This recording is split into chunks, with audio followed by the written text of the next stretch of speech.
All right. Part two. In regards to the 20-year-old Vietnamese female student, continuing or recommend, what I told her in response to the counseling. I told her that, well, this is what's going on with your mom. Your mom and the family drama that's going on, that got to go. Whatever your mom got with your mama's sister, that's them. But you need to put your foot down on the ground and take control of this to ensure your own peace, health, mind, and body, so that you can do what needs to be done. Okay, you need to cut out the bullshit. It is not easy for a Buddhist monk to tell his own people, understanding their culture, to cut from the bullshit, because I already know how the bullshit works and how it gets to certain people's ears, and there's a level of control. There's always a level of influence and control in Vietnamese culture that it is so damn toxic, and it is not evidence-based. It is not backed by research. And then I told her, I'm like, listen, here's what's right about American way of doing things, is typically we do things according to research. Student is in college, student knows what the hell research is. Research is, we'll take thousands of people, try shit out, and if it works, and this is the answer that we have, and this is the closest to the truth that we have on how to solve this problem. That's how science works.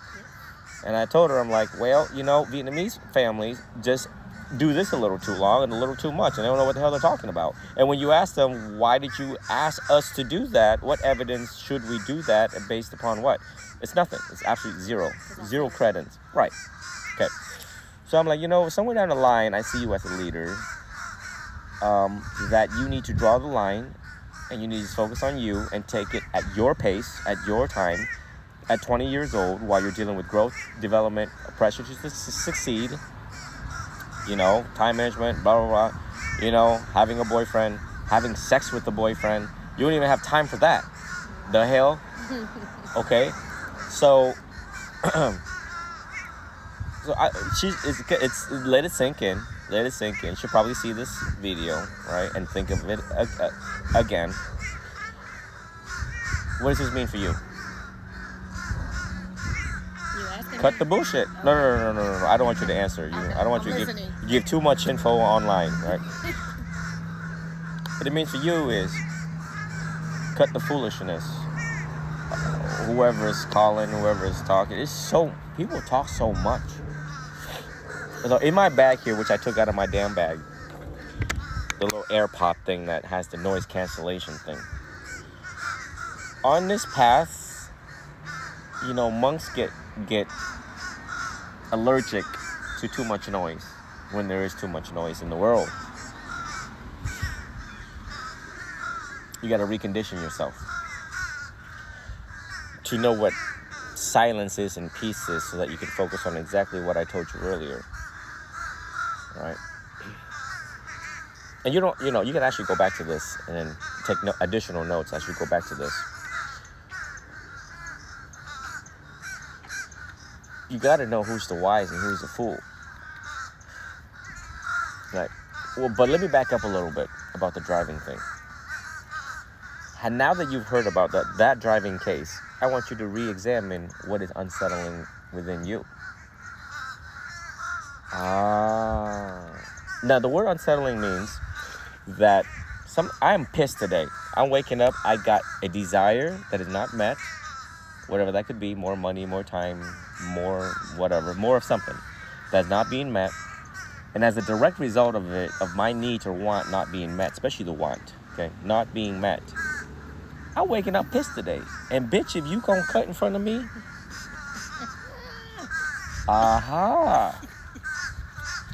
right?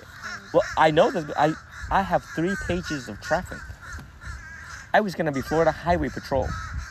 I was gonna be a trooper until Captain George Crowder was like, son, everything's perfect on your record except 3 pages of. You want to give people speeding ticket? You got 3 pages yourself. This when I'm in my 20s, right? All right. So it was unsettling. Truly, but they were able to see through the bullshit. They looked at me and they were like, damn, bilingual kid, could have been an asset to us, but no. Gave me a letter. Try back in 3 years. I went to college instead. But I understand the unsettling. One has to understand oneself before he starts telling other people how to look at the mechanics of their life. Right? The practice here is trying to find the root cause of the desire and figure out what is the root cause. How can I make adjustments to this desire so that I am not frustrated, that things are not unsettling? And this is the danger part. The dangerous part is that it's so unsettling that it is within the unconscious or subconscious. You're not even aware that you pissed. You're not even aware that you woke up on the wrong side of the bed because you've been waking on the wrong side of the bed for so long that it becomes now just automatic. You just wake up and you're like, go ahead. Go ahead. Cut me off today. See what happened. Go ahead. Don't use your blinker, Karen. See what happened. But you don't honk down that horn for so long. You'd be surprised how that horn can remain for so damn long. And you're like, damn, them engineers, boy, they got this down. It's worth my money, just the horn alone.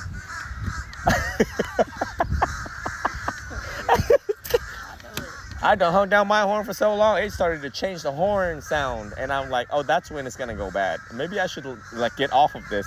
And she laughing. She dying right now. Yeah. And then they started going, and it's like, okay, well, I'm not going to have a horn here in a minute. That's how angry. But look at our world in America. Look at the road rage in America. That's what's happening. When someone does it, or when you're driving and you see it unfolding, now with the TikTok thing, you can see everybody doing the road rage thing, and you're like, something really deep he's suffering. The compassion is he's suffering. But, I mean, he hurting other people as he's suffering. So that's very important to sit with it. I want you to journal about that. It's like, if I'm driving like this, maybe on a daily basis or frequently, maybe I should write about it and start figuring out what is unsettling. All right. Now, unsettling could mean the past, the present, or what you're worrying about the future that needs to be fulfilled. Okay. So you want to really write about that so that you know. Bring it to the surface.